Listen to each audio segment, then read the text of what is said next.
Hi, everyone. We are with Susan. Welcome, Susan. Thanks for having me. Absolutely. It's a pleasure. And Susan, as we've spoken about, you have been a corporate executive in the C-suite for 27 years, and you are now getting this gift of giving yourself some time off and really looking inward to see how the difference in your fast-paced life compares with the ability to have this time and abundance of freedom and choice in your life.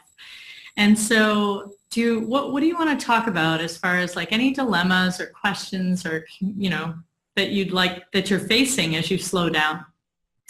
Well, the big thing that I have to sort out is what's next for me. Mm-hmm. The one thing that I have learned over a few months of having a different pace, not a completely slow pace, but a different pace, has been that I need to have grace for myself and allow that to emerge for me. What do I want in the future needs to emerge a little bit more, and I need to have grace not to measure myself by the same set of metrics that I had previously. So what were your previous metrics, and which metrics do you think are important? Well, previously it was all about what I accomplished in a given day and how meaningful that was. And now it's less about accomplishment and it's more about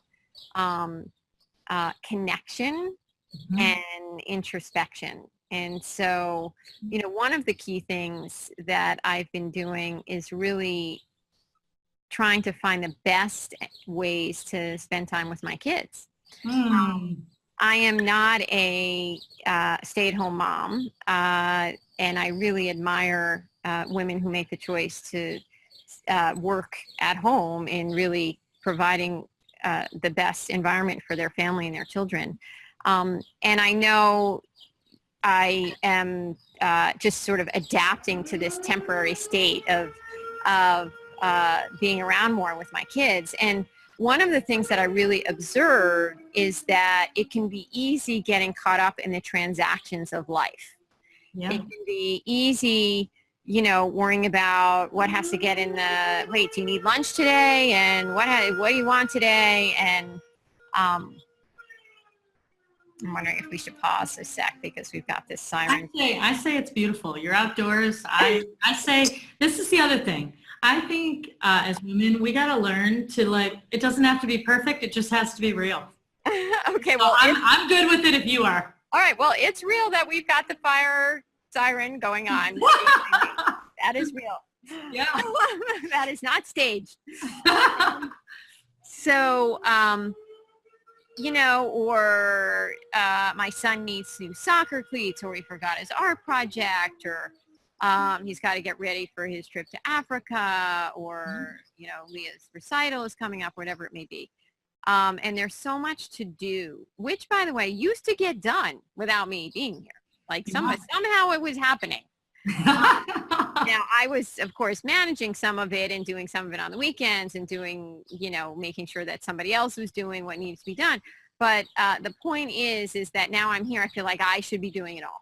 And when I'm doing it all, that's not an opportunity. I'm not necessarily taking advantage of each of those transactions as an opportunity to connect. And I think my job here is not to be doing it all. My job here is to be finding the best way to connect with each of them in whatever area that they need. When I was working, I would be out of the house by 6:30, and I'd be back, let's say 7:30, 8 o'clock at night. So the time I had with my children was between 8 and 10 p.m. Yeah. Between 8 and 10 p.m., we had to eat dinner, deal with whatever homework questions are, forms need to be signed, etc., and, get ready for bed. And what about the drama of the day? Yes. And deal with whatever drama from the day is still around at 8 because sometimes there's drama that happens that you don't hear about that you really wish you heard about, that doesn't make it to the dinner table necessarily. So, and sometimes there is, and you're dealing with that. But those 2 hours, I'm tired, they're tired. Yeah. And there's a lot to get done. Yeah. And sometimes it's 3 hours, it's really more like 3 hours because everybody's not going to sleep till 11, even though we should be going to sleep at 10. But what I realized when my time with them was not just those few hours, and by the way, that wouldn't be consistently because I travel and I have dinners and all of those things. So, right. But what I realized was when I am taking my daughter to school at 8:30 or 8 o'clock to get her there, that's a different conversation than the one that is at night before she's going to bed. Or if I'm studying for an exam at 6 p.m. with my son who's preparing for his first set of finals, and I'm sitting there reviewing stuff at 6 p.m., that's different than when he's got his head buried in his computer and when I peek in the door at 10 o'clock at night. And so having those opportunities to really find a way to be supportive and encouraging and helpful to them without taking on all the responsibilities of the house and just taking that time that was spent at work and putting that time into other things and not having that depth of relationship.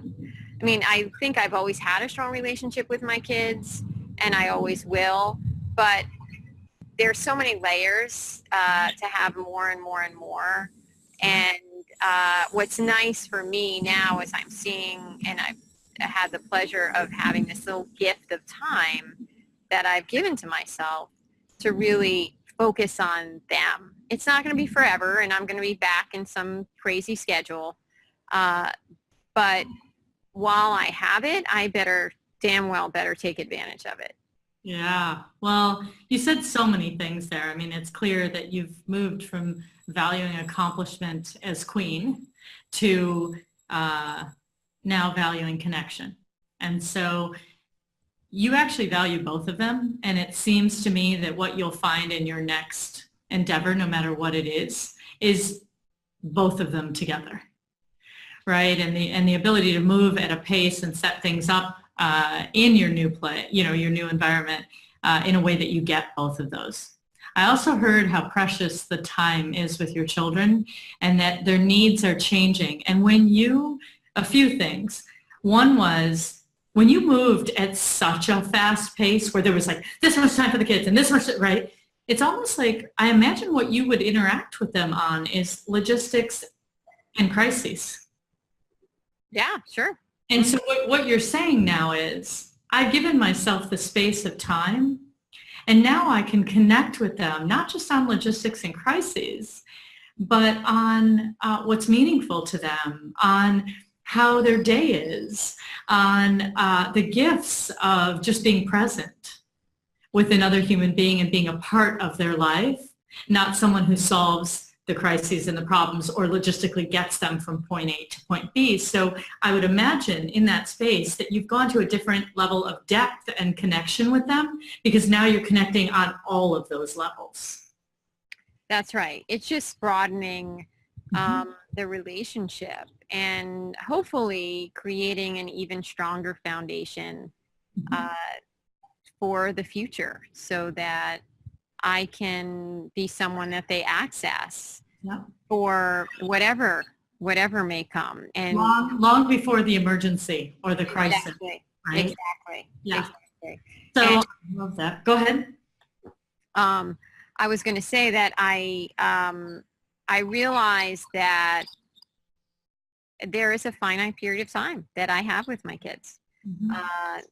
My son is going into his second year of high school. My daughter's just 2 years behind. It's now, the number of years that they will be living under my roof, I can now count on one hand. That's scary.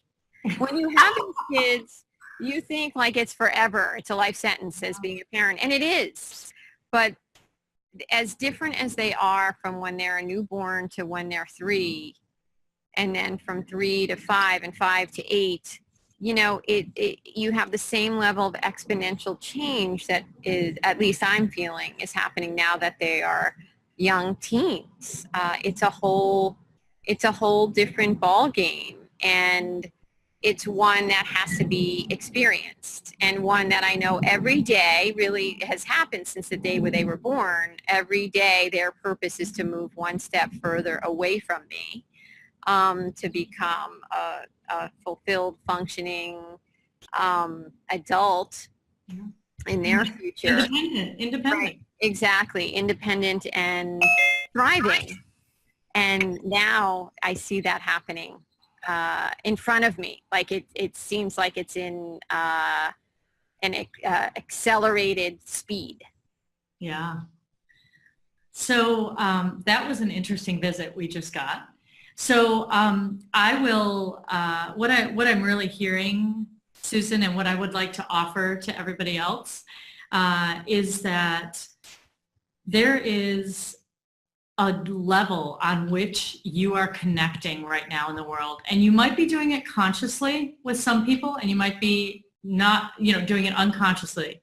But pay attention to with whom you connect on a logistics level. Like, hey, where do we get the kids? What time are we going to dinner? What's happening? Do you have everything packed? Whatever it is.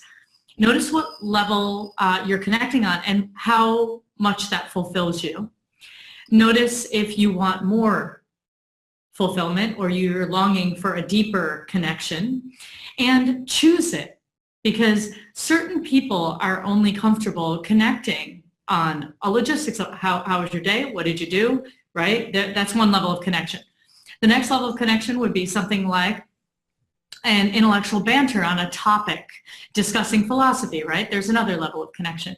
Another level of connection would be an emotional connection when someone's in pain, when they're feeling joyful, being present for that experience.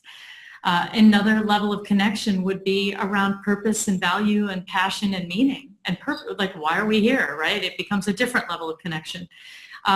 There's also... And just pausing to have fun. Just a fun level. Like just showing me the stupid video that's on YouTube that they would never in a million years really, unless it was so amazing. Like if it was so amazing, they would show it to me. But if it's like just one of their daily discoveries, they would never say, Mom, come sit and watch this, because they know that I would be like, are you kidding? Yeah, like make it important or don't waste my time. Exactly. And now it can just be funny to watch that silly thing. Yeah, you're exactly right. Like just playful. So I want to conclude by telling you a little story that cracked me up. So I moved to Boston and I made a friend, Maya, and I don't know, Maya must be 60-ish, and she introduces me to her husband, Terry. Now, Maya's really outgoing. She's really adventurous. And she introduces me to her very analytical, he's artistic, and he's very analytical husband. And so I'm having my birthday party, and I asked them to give me some fun facts for the party. I don't know very many people in Boston, so I've invited people I just know on a superficial level. And everybody needs to give me fun facts. And then at the party, there's a list of the 30 people, and each of them has a fun fact, and you have to guess who's who, and at the end, whoever gets the most people correct, they've met the most people at the party and figured out their fun facts, get my favorite bottle of wine. So I go to Maya, and she says, well, I guess I'd say that my fun fact was that I have been married twice, ... to the same man. I said, oh my gosh, that is so good. So then I separately go to Terry, and he says, well, in 1984, when I was on a first date with someone, she asked me what I do for fun. And I said to her, what exactly is the redeemable value of fun? Oh my gosh. And then she married me twice. So on that note, what I'd like to say is ask yourself what level of connection you're making with people. Does it fulfill you? and choose. There might be different levels of connection that you do want to engage with different people in your lives. But most of all, even what I just learned from you, Susan, in our discussion is make sure that you're having fun. So thanks, everybody. I really appreciate you spending your time with us. And Susan, I thank you for your insight, wisdom, and your openness. My pleasure. So great to be here.